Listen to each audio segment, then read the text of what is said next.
Men siz uchun 2026 yilgi yangi Chevrolet Lacetti avtomobili haqida jonli va qiziqarli video skriptini tayyorladim.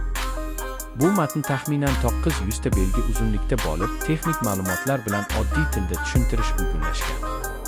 2026 yilgi Chevrolet Lacetti bu tanilgan modelning yangilangan versiyasi. Birinchi Lacetti modeli uzoq yillar oldin bozorga chiqqan va foydalanuvchilar orasida ishonchli hamda qulay avtomobil sifatida tanilgan edi. Yangi 2026 modeli esa shunga o'xshash raqobatchilar bilan solishtirganda, dizayni, ichki funksiyalari va yonilg'i samaradorligi bilan ajralib turadi. Masalan, shu narx toifasidagi koreys yoki yapon markalari bilan taqqoslaganda Lacetti ichki makon qulayligi va texnologik yechimlarga ega.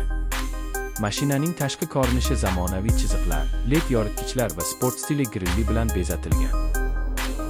Ichki tomonda ko'p funksiyali ekran, qulay o'rindiqlar va keng yuk bo'limi yo'l davomida qulaylik beradi.